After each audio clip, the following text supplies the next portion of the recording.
Okay, everyone, welcome back, and please give a warm welcome to the man without shoes, Michael Medin.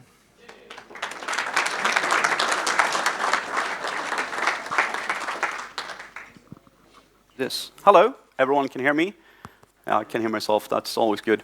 This talk is sort of about automated monitoring with NSClient, but of course I had to throw in Icinga or something because otherwise it won't be relevant. And I've been coming to this conference for quite some time, and there's always this Icinga talk at the end where they have like standing ovation and the room is full, and I figured if I put Icinga in there I might get the same thing.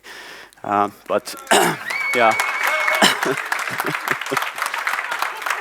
Now you're getting it. So it's paying off already. But it will actually be about Icinga. I have 10 slides out of 116. That's about Icinga, so a little bit. But we're going to start off with a couple of these things because I like to do presentations, and I figured I'd teach people something. And I don't know anything about monitoring, really. I'm just here because I know people, and they let me come. But I have been doing presentations for a while, so I figured I'd share with you how you can actually do this successfully. And here we have a great tip. If you're talking about your topic, you can shave off 3 minutes of the 45-minute session you need to do. So now we're just 42 minutes of content that we need. So I'll give you a couple of these tips throughout the presentation, and I'll show you how you can be a great presenter, or at least do a presentation without actually having to prepare anything. So my name is Michael Medin, and I'm from Stockholm, Sweden, and I've been here for 9 years. So I assume there'll be big cake next year.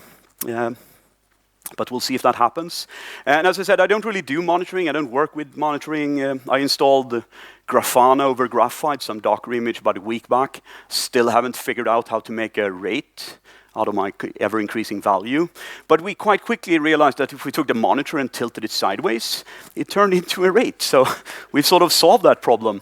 And that's sort of what I am. I'm a problem solver, or as I like to say, I love to build things. And it doesn't matter if it's blue non-Lego plastic pieces, which apparently I had as a kid, or if it is the real deal, which is Lego pieces or NSClient or something like that. But I love to build things.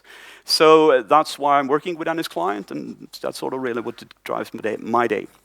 And then a couple of years back, you know, I've tried to plan things ahead, but I ended up with 2 girls. And it's not so bad. I'm not trying to diss them or anything, but the initial reaction was a bit like this. No! Because I want to play with Legos. Fortunately, there is actually pink Legos, so I'm fine. So if you get girl, don't be worried. You know, there's a lot of nice girl toys that are good for boys, or for me. And here's another one of these tips. You know, if you talk about yourself, shave off another 5 minutes. And so we quite quickly realized that you don't really need any content at all. And now we're going to move on to NSClient. And you're probably asking yourself, what is this NSClient thing? Because no one is really using it. And that's probably a good thing. But I like to think of it as a general purpose agent. So it supports protocols, it supports paradigms, it supports checks, and it supports scripts. And that's pretty much it. And the whole general purpose thing is something I tend to call, in a sales manner, that it is modular by design and highly extensible. What customers or users usually say is that it is complicated. And these are essentially the same thing, but from a slightly different perspective. So you get to pick which side you're on, but I'm, of course, for the more positive spin on it. But it's quite old. I usually say since 2003, but I don't really know, honestly, because I wrote it at work, and we used it for a while, and then I throw it up on SourceForge, which is the old version of GitHub, I guess. The first commit is from 2005, so it's obviously before then, but no clue, really. It's also open source and not open core like a lot of the other tools that are presented here. And this means that, you know, it is the crappy version. There is no fancy version that actually works, even if you pay me money or something. But it's also good because it means that you're not missing out. So feel free to not pay me any money and you get the same crappy product anyway. It's also for Linux and Windows, and I don't think there is anyone who actually uses it on Linux, apart from me. But it's there, and you can use it on Linux, and it sort of does the same thing. And then I usually throw in one of these slides saying that, you know, 050 is the latest version you should be using. And then I realized in the slide notes that it said 041 is stable, please use it. So I've been using the exact same slide for the last 10 years or something. And that's another pro tip, if you're reusing your slides from last year, you can shave off another 5 minutes without anyone noticing. But that said, 060 is going to be out by year end, and this is one of those mental deadlines I set for myself. It won't be out then, but if I set myself a mental deadline, I will at least work towards it. And, at June or something next year, it will probably be out for real. And that sort of brings us to what is new, because there is some new things. And I thought I'd start with 041, which is the version I had on my slide deck there. And this was a big change. That's when I essentially rewrote the entire program. But it didn't really change externally. So for people using it, the only difference was that you could use a new config file syntax. But internally, everything was rewritten and changed quite a lot. Then we had 042, which was the version where things actually changed for the end users, because that's when we sort of embraced the whole modern Windows thing, where everything that didn't work anymore on Windows Vista in 2008 and things like that was starting to adopt it. But it's also when I started to make, or try to make things simpler, so that instead of having to write check CPU with 4,000 command line options, you could just do check CPU and it will do something. If it's not what you want, you'll obviously have to change it, but at least you wouldn't have to change it before you knew what it was. So pretty much all the checks in NSClient will do something sensible out of the box. And then you can always tweak it if you want to. And then we had 043, and that was supposed to be a bug fix version. And I just threw in a REST API for fun. And then I discovered the whole concept of single-page apps. And I magically had a web interface for NSClient, which was awesome. For me, not so awesome for you guys, because it was a bit buggy. But you can't get everything right. And the other thing was the whole performance data helpers. If you haven't encountered problems with them, you probably won't notice it. But for the other half of the world that the performance data helpers are never working for, these things started to work. So it got a lot better for them. So I think it's a good change. But in essence, not that much. I mean, there's always bug fixes and things like that. Well, then we have 044, which is a major new thing, because that has a bug fixed installer. And that's pretty much it.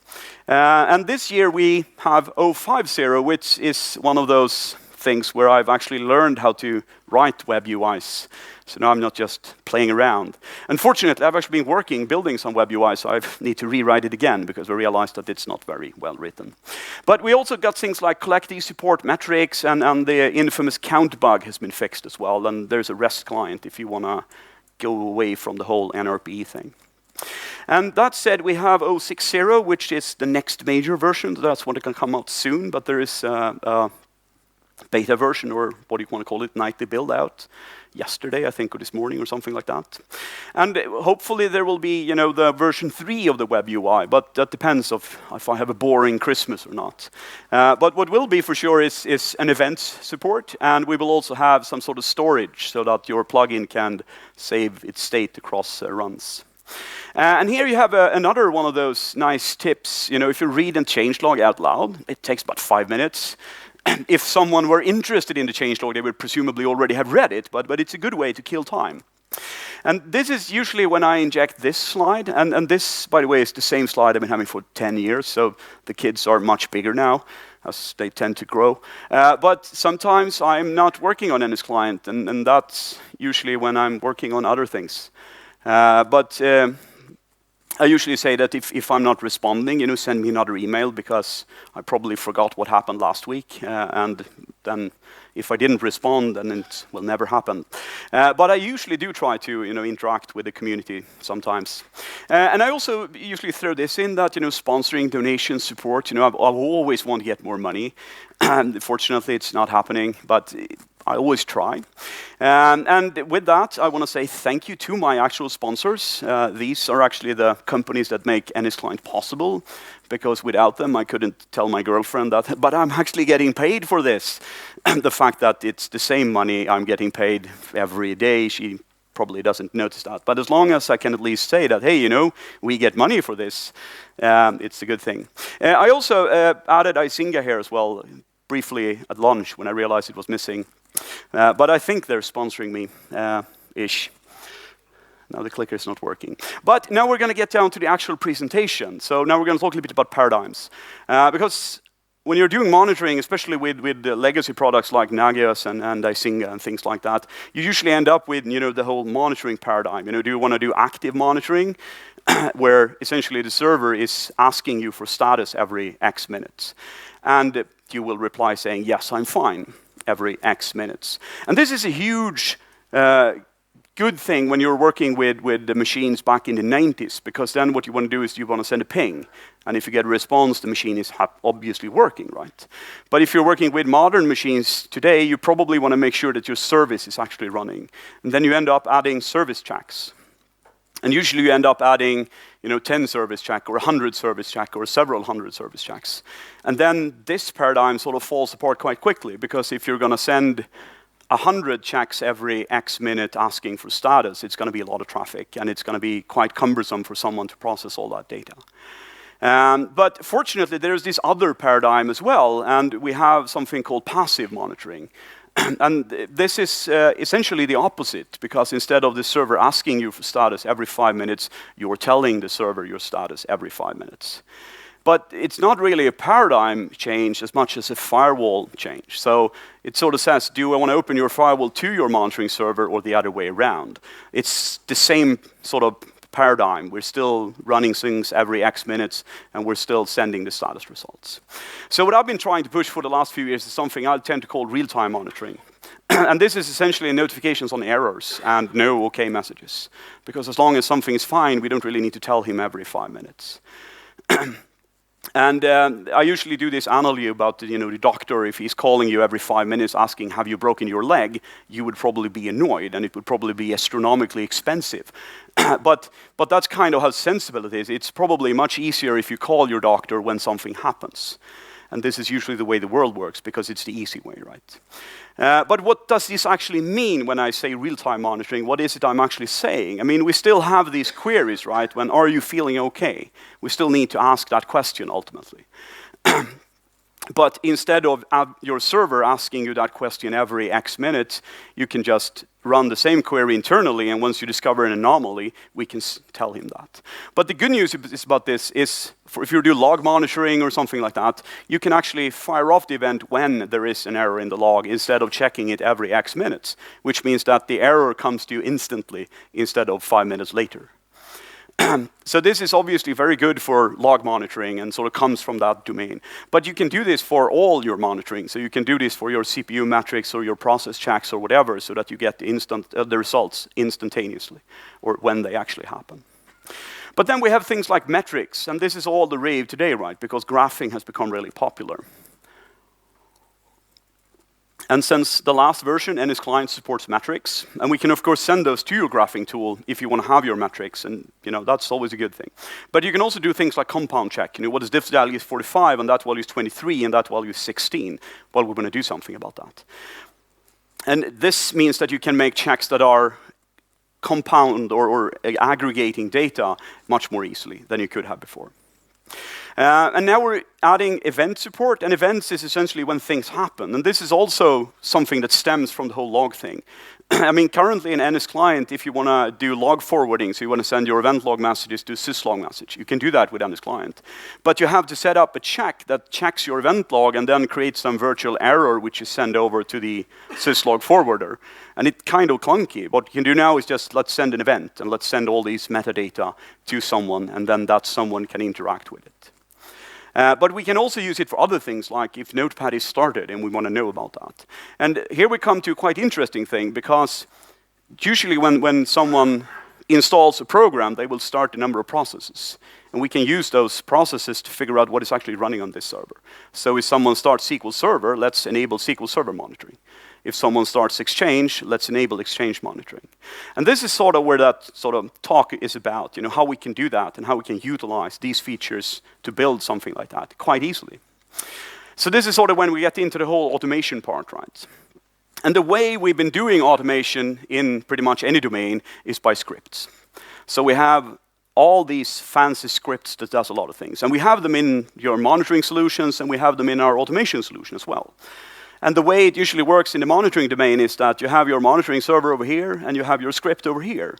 So you need some way for them to talk to each other, right? And you do that by having some sort of agent, which will then, somehow forward this request over. So Icinga can talk to the socket handler, which will then be, execing your script, and the result will go back. Works the same with NSClient. So we have our agent, and we have some sort of NRP handler, and then we have our check external scripts module, and we run our scripts. Pretty much the exact same thing, right? I usually like to think of NSClient as the thing, so the core is what I call the middle bit. But that's really the one that is forwarding the requests from the protocol to the actual script. But the difference between NSClient and a lot of the other things when you're using NRP or something like that is that we have built-in checks. So if you want to check your CPU or your memory or event log or VMI queries or whatnot, all that's built in, so you don't really need a script for it. But we also support a lot of protocols, which means that if you want to talk something else than NRP, if you want to send off something to Graphite, or you want to use the REST API to fetch your queries, or you're using CheckNT like most people, then you can do that as well. And it works sort of the same, because it's just that the request comes in this way and then somehow is forwarded and goes back. But there is one fundamental problem with this model, and that's the fact that these errors go one way. Or if we're using passive monitoring, they go the other way, but they still go one way, right? So there's no way for our monitoring tool to talk to our script and find out something. So if we're going to monitor a database, what if we could just call our script and say, hey, which databases do we have? Let's add a check for each schema. That's not, well, it's obviously possible, but it's not easy to do, and it's kind of clunky to do. So we sort of have this limitation that a script is just something that returns the status. There is no way to interact with it. There's no way to do communication both ways. And then something that is quite obvious is that you usually need some sort of configuration for your script. And there's no way to do this. You can obviously use something like, PerlConf or, some other weird module to do the configuration thing. But then each script ends up, doing different configuration in different places in different ways, right? So it's kind of clunky. And this is very obvious, because if you go to some, monitoring exchange or Icinga exchange or something, you will usually find 10 scripts that does the same thing slightly differently. And why they do that is because there is no way to have a flag somewhere that says, hey, I want to have this way and not that way. So instead you end up having a clone of that script or a fork of that script, right? And then what if you have two scripts and you want them to communicate with each other? Again, it's not really possible. It's obviously possible, but it's not sort of easy to do, and there's no way to do that. So if this script and this script are both checking various or aspects of the same database, if they're written by the same guy, they might be able to somehow talk to each other. But usually you end up having to do the same thing over here and the same thing over here, and then somehow hoping that it's going to be the same thing for both places in the end.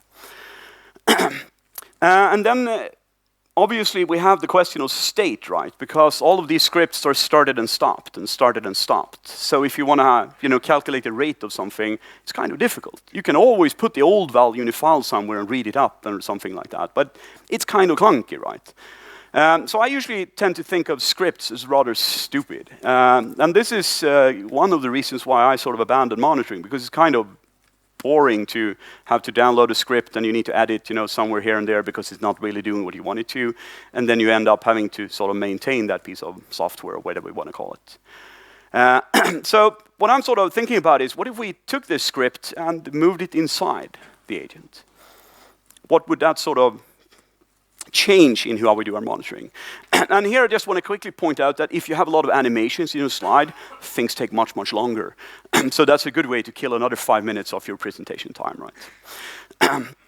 Fortunately for us, there's something in NSClient called internal scripts. And these can be written in various languages, Python and Lua currently, but REST support will be added hopefully soon.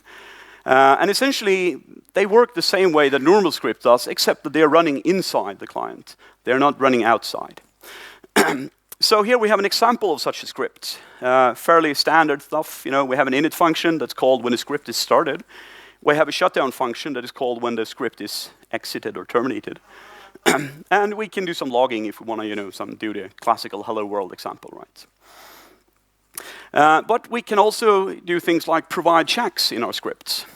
And this turns out slightly differently because here we write the function that does whatever it's going to check and return our status and some sort of message and performance date and whatever we want to do in our script. But we also need some stuff down here. Oh, sorry, I actually have these guys. Down here where we need to register this function. So here we're essentially telling NSClient that, hey, I have this function that I want other people to be able to call, and then I provide a description for it.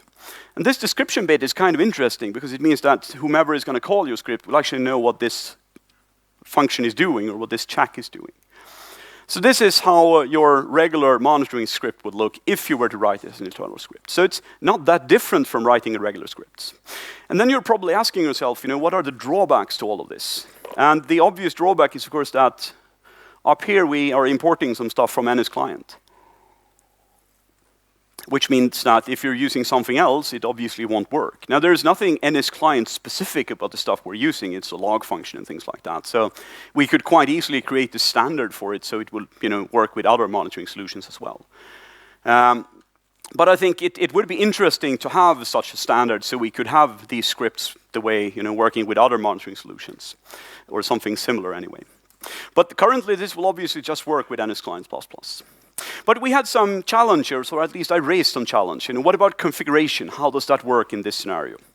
And the way we have it here is that we can get an instance of the configuration object, and we can just get values from it. This means that we have the same way of configuring our script as we do with our normal monitoring. And this just works, right? I mean, it's a one-liner, so it's not a lot of code. And then you're probably thinking that, hey, but I write all my scripts in Perl, and I can do the same thing with Perl, because it's just reading my config file and reading it. And yes, you can, but you don't get a web UI if you do that. And you don't get the integration with the other monitoring tools. And there's a lot of other benefits if we were to have a standard way of doing this. And then I mentioned the thing about state. And the good news here is that these scripts are started, and then they are running whenever they are running. So there is no need to do anything about state. It's just there. If you have a global variable, that will hold your state whenever you run it. So the scripts are stateful by nature. And then we have this issue of communication. How can our scripts talk with each other? And there is a whole bunch of features in the NSClient for that. And here we have an example where we're just calling another check, getting the results, and somehow modifying it and returning it back. But we can also use a lot of other things like the whole metrics things and the events and all of that kind of stuff. So there's a lot of infrastructure we can reuse for this. So communication is there, and we don't really need to do anything about it. It just works. And then I briefly mentioned metrics before, which was new in the previous version.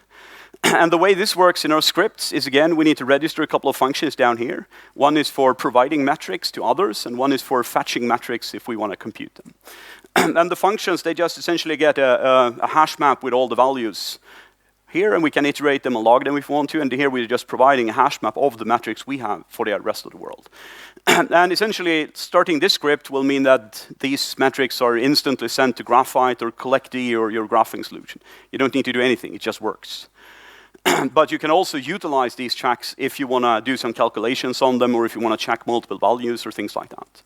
And again, it just works. So metrics are sort of for free. And then we have the whole events thing, right? So how does that look? Well, again, we need to register a function, say, hey, I want to get all events from check systems and send them to my own event function. And then here we're checking, if the exe file is Notepad, yeah, let's start some monitoring for Notepad or whatever we want to do, right? So events is also sort of free. So I think that we could actually improve scripts quite a lot, quite easily, without having to do a lot of advanced stuff or change the things are working in a big way. So with these magnificent internal scripts, we need some way to install all of these scripts, right, and handle that bit. And most people are using NSClient. They have some cool shell script that uses pxexec on Linux to copy some files somewhere and then unzip them and some other weird voodoo. And I usually say that that's pointless and doesn't really add anything because there's something called MSIexec where you can override configuration and change how you want your program to be installed. And the beauty is if you're using MSI exec, you can use this for pretty much anything if you have some sort of tools to push out your configuration or something like that, or push out your applications and things like that. But the big benefit of this is that there is a whole bunch of parameters you can set for NSClient that will change how NSClient is installed. This is a bit of a snag. Before 051, you need to set these 2 parameters, otherwise it won't work. But in the new version, we just can do something like this. Let's grab our configuration from a web server somewhere. And what we have done now is essentially created automatic configuration for our installations. We just install NSClient, set this parameter to where our config file is, and they will start with this config.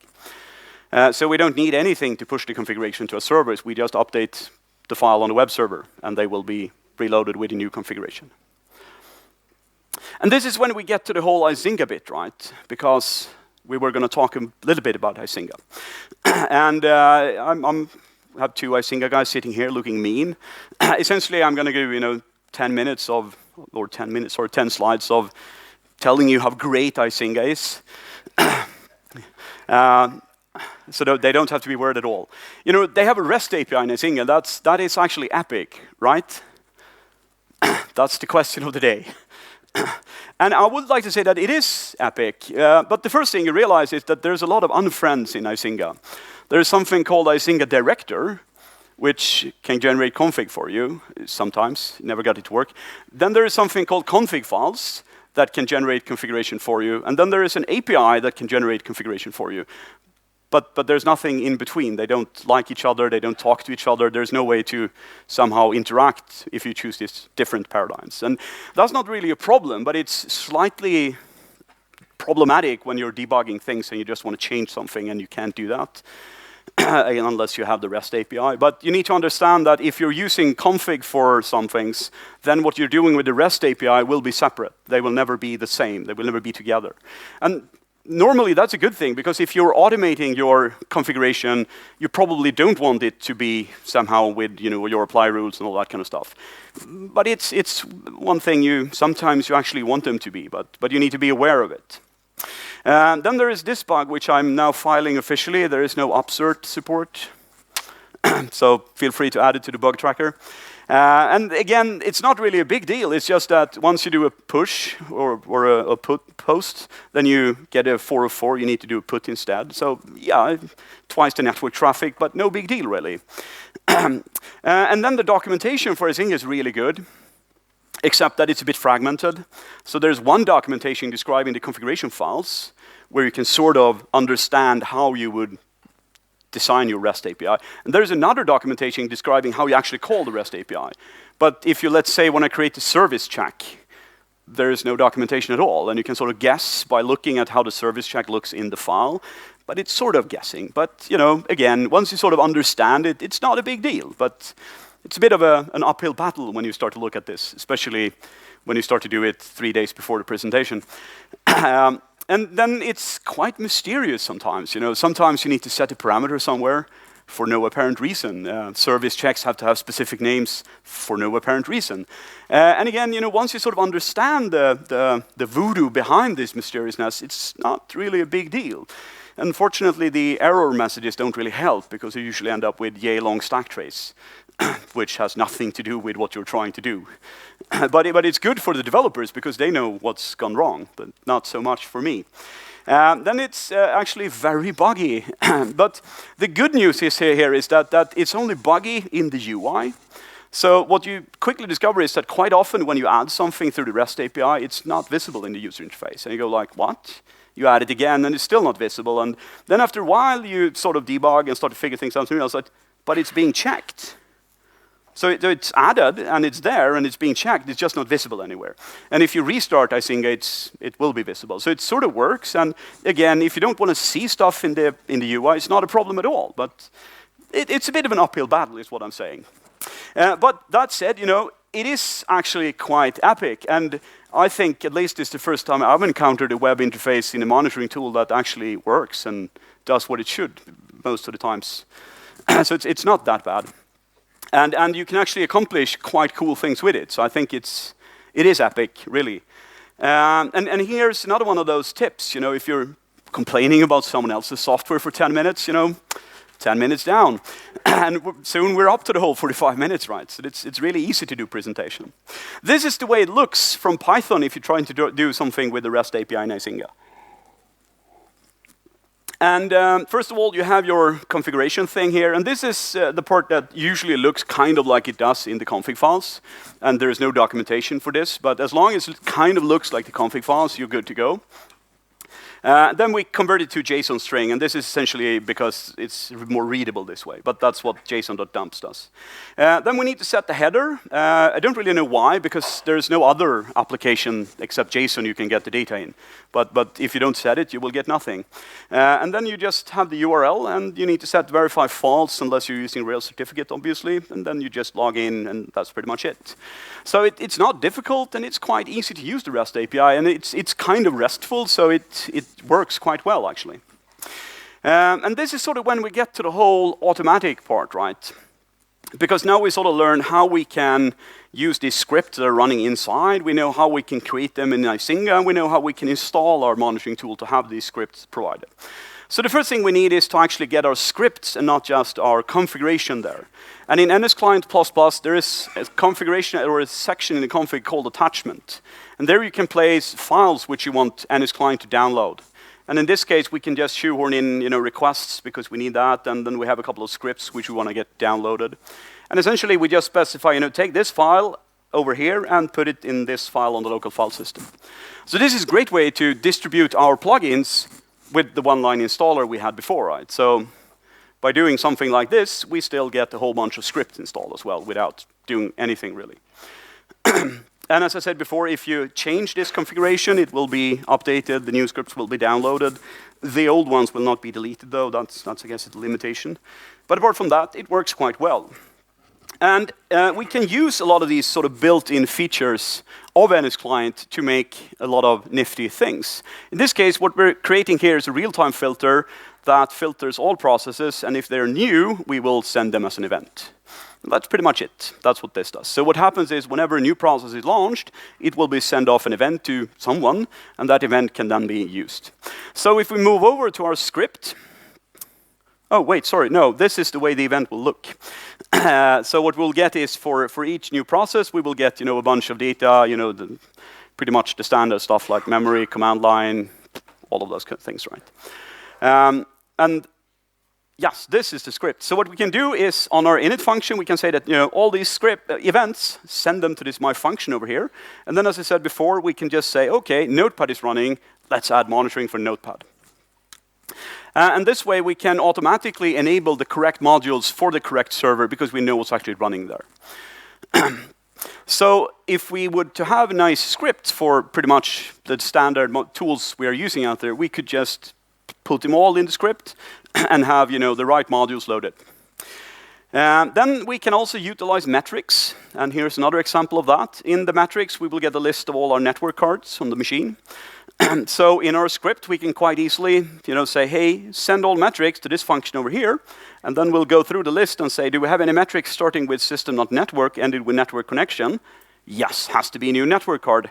Let's add it. And then in our script, or in this function over here, we check, have we seen this network card before? No. Let's add it to Icinga. And then we can just fire off this add check to Icinga function, which will then create the check.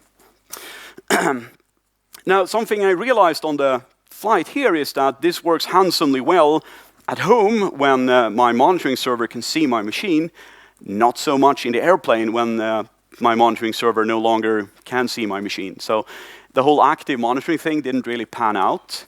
But fortunately enough, there is quite easily support for adding passive monitoring as well. So what we can do is, in our init function, say that, hey, whenever someone sends this alert passively, let's send it to my function here, and I can just send it off to Icinga as a passive result.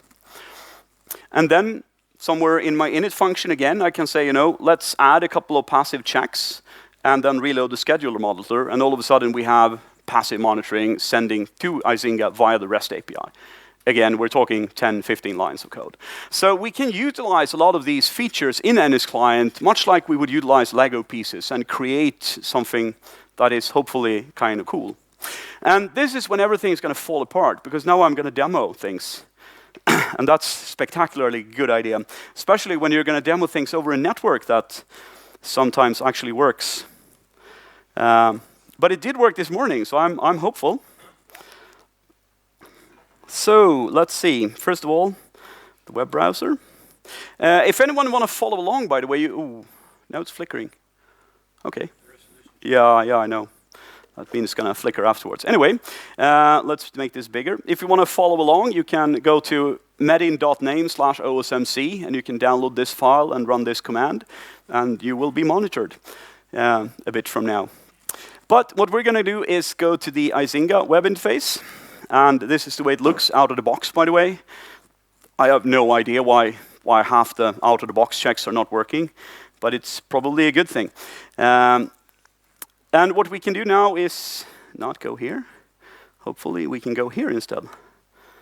And see if I can figure out how to log in to my virtual machine. And let's go to my E drive, where I have a little README file. And then I can just copy the same thing you had on your web page and install NSClient with our configuration from my web server. And hopefully, in a bit, we will have a machine popping up here. Now, this takes a while. First of all, we need to fetch stuff over the network, and yeah, it works sometimes. But also, it needs to start, and some of the metrics and things like that comes 10 seconds later. But, oh yeah, here it is. So let's just make this bigger. Ooh, not that big. That big. So here we have the machine, flickering and all. And if we click it, we will have a bunch of service checks, which some will just turn green. And they're turned green because they're passively monitored, right? So this is just a one-line installer, and it's monitoring things. Let's see what it is actually monitoring. Oh yeah, this is checking that NSClient is running. This is an active check, so that's not working out too well because we can't connect. These two are passive, so they are actually working out. Then we have the network card check. There's only one network card on this machine, and then there's some ping thing, which is not working at all for obvious reasons, right? But what we can do now is if we go to this guy and we start Notepad, yeah, if I can spell instead, we will have our wondrous Notepad thing kicking off, hopefully, in a bit. Again, it takes a while for the metrics. They come every 10 seconds or something like that.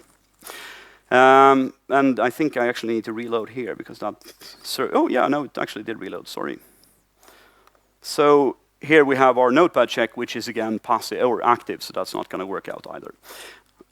So, again, here we can pretty much automate all our monitoring infrastructure if we were so inclined. And I'm going to briefly walk you through the script. Maybe I should try to change this. I don't know how we're doing on time, but this flickering screen could be a godsend if I'm too fast, because it'll take a while for me to fix this. Another screen.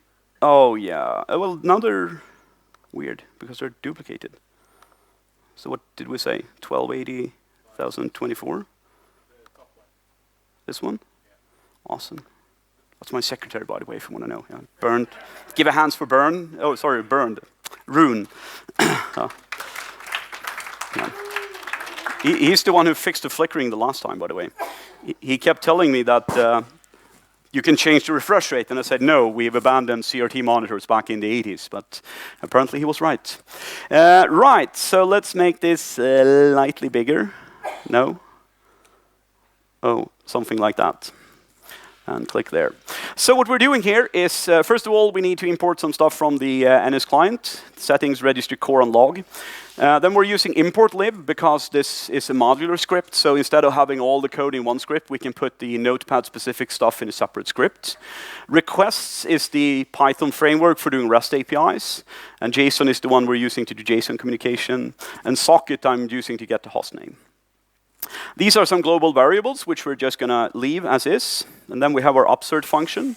And this is pretty much what I showed you before. So here we do a post to Icinga. If we get a 404, we do put instead. So once they do the upsert thing, we can collapse this down to one-liner. And if there's an error, we just log it, so we don't really care about it. That's obviously bad code. Then we have our post functions, because we can't really do the whole post put thing for a service check, or sorry, passive service result. And then there's a delete function for removing everything when we're done, right? Because we don't want to leave the monitoring there once we're done. And that's pretty much for it. Then to make my life easier, I've done some wrappers for the actual Icinga API thing. So what I have is an add host function, where I quite simply just set up the payload we have. So we need to set the address, the check command, the vars, and some stuff like that. And then we essentially just do the upserts functions we had before. And then we have this thing for adding an NRP service. And here we do the same thing. We have the payload for a service check. And then we just do an upsert on that one as well. And then that's pretty much it. Obviously, if you want to tweak things like check interval, retry interval, and all that kind of stuff, you can do that. But in this case, we're going the simple route and just using some random default values. Here we have the whole module POC thing. So essentially what we're saying here is, hey, we're going to install this module, which would be, check SQL Server or something like that. In our case, it's check NSCP and check Notepad, because I was lazy. And essentially, we're just loading the module and setting the plugin ID and installing it. And then we're adding all the services, and that's pretty much it. And our event handler, which we will install a bit later, we're checking if Notepad is running, then we install the Notepad module. If NSCP is running, then we're installing the NSCP module. And obviously, this list could be much longer if we had SQL Server or Exchange or things like that. But the premise would be the same, right? Then we have our network card function, and this is pretty much the same as before. So if we have a network card that's not in the list, in other words, is a new network card, we will add an NRP service check for that, where we're just running check NIC, we're using check network, we call it for check NIC, which is a built-in NSClient function for doing checks on network cards. And for passive things, this is the metrics handler. So here's where we discover the networks, and we get a list of all the metrics, and we figure out all the ones starting with system network and ending in network connection ID will probably be network interface. So let's grab the stuff in between, which will be the name of the network, and add it as a new network card. This is the Icinga passive function. So here is where we're getting a passive result from some check that's running inside NSClient. And we don't have to build that logic because it's already built there. So all we have to do is, when the passive result comes to us, we need to send it off to Icinga. So we just do the short route, setting the exit code on the plugin output, and we just do post to the Icinga API. Then we have our init function, and here's where we do quite a lot of things, right? First of all, we need to figure out what the server is called, and so we're just using socket get host by name, and that will be, the host name we can see in the interface down here. So that one is called, something weird. Then we need to register our functions, and in this case, we register the events, the submit metrics functions, and a simple subscription. And the simple subscription is essentially when something happens, it will be sent to a mailbox. This is us saying if something is sent to that mailbox, we want to process it because we're going to send it to Icinga. Then we have the whole configuration thing, and again, we can just get the values, but a nicer way of doing that is by registering the keys, because then we can provide a description, default values, and help, and things like that, so that when someone goes to the NSClient web UI, it looks like this. So we have like the Icinga password and descriptions and things like that. And it makes it much easier than if it would just be a random key we can set. But these are technically pointless, apart from the fact that it makes life easier. And then we just create our Icinga auth object based on the username and the password. So if we were to change or want to change the Icinga password, we can just do so in here, in the user interface, and we can save that, and everything will be the new user interface. Or we can use the reload function, which will mean that it will reload the configuration whenever we change it on the server, and we can push the same values that way. So we can do it both ways, right? Then we have a bunch of service checks, and here we're going to use the scheduler module, and we can just add check memory and check CPU as internal service checks. And we do that by adding a command and the channel, and this is where the result is being sent, which is again the one we're subscribing to, and we're running them every 30 seconds. And then we're reloading scheduler, and that's pretty much it, except for once we exit, we need to remove everything. So 155 lines of code, something I added pretty much Sunday. So it's not complicated, it's not difficult, it's fairly straightforward and simple. And did this way, we can just automate pretty much everything if we were so inclined. And if we were to start to write our scripts this way, I think things would be much better because all of a sudden we could create intelligent scripts that would actually do intelligent things. Right. I don't know how I'm doing on time. Usually not so well, but we'll live with that. Let's see, that's continue. No, it wasn't. Damn it.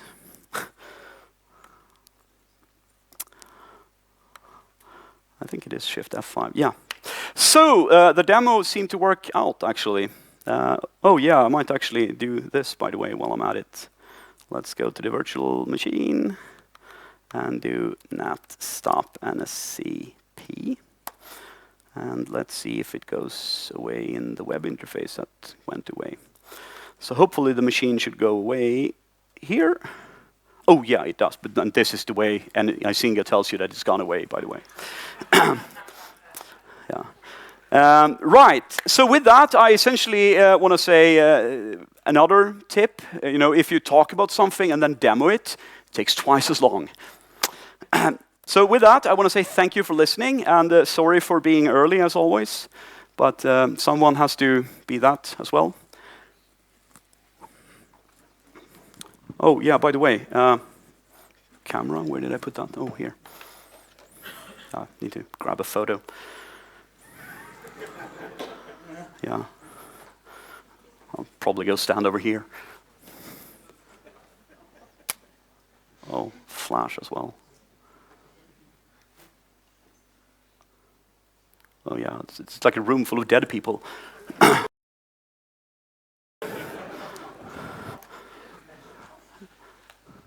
Shall we try it again with someone being slightly alive? What do you think? Is it possible, or no? Too late? Can we get a couple of gin or something in here, and people will lively up a bit? So, can we look happy? Yeah. No? Thank you. Well, thank you. And again, slides are on SlideShare if you want to see them again. I'm on the other links if you want to see me again. You can just Google me if you want to do that, or some other bizarre, perverted hobby you have. Any questions, maybe? No? No? No? Well, yeah. Oh, there is a question. Awesome. Oh, it's like the hired questioner. Yeah. The question is not so hard, but what does happen when you stop Notepad, for example? Nothing. Like, all right, Notepad is Still being stopped. monitored, so it will be an alert. Okay, Because, all right. again, it depends on what you do. Now we have an event saying that when something is started, we want to monitor it. And then presumably it should be started, right? It depends on, you could obviously have something, if it's going away, we don't want to monitor it again, but then why bother monitoring it, right? Oh. So the thesis here, if it's someone installs SQL Server, they probably want it monitored, right? But you could obviously do it both ways, yes, for sure. If you want to have an event killing all the monitoring when something dies, yeah, you're free to do that. Any other questions? No? No? Can I see my computer in your monitoring solution? Sorry? I installed it. Can I see it? Oh, sure. Yeah, this could be it. Further down. No, there is no further down. It was there. Oh, really? It's called Mime G. No, that's my computer. I should restart the service then. Yeah, it should work. Apparently no one is doing it, otherwise we would have like hundreds of computers here, but... Died and it also network everything. Oh, okay. Oh. There now. Should being the keyword. Oh yeah, there it is. Awesome. So someone joined in all the fun, let's have a party. But thank you for listening. If you don't have any questions, I'll be around if you come up with questions later or are too shy to ask them now. By the way, we can see that he's running Windows 10. If you want to hack him or something, you have the build number there. Yeah, of course. I have a button over here if you just wait a bit. That would be totally doable. And had there been like a Linux version of this, people might actually have gone for it. So then I probably have added the delete button, and I would have been hated by the world. And yes, again, we can see that this is Icinga telling us that the server is no longer there. This is, by the way, how all the error messages look when you're using the REST API. You go like, "Oh right, thank you." It could have said, host not found, or something, or this as well. Yeah, either is fine. Well, thank you again. I'll sign off now.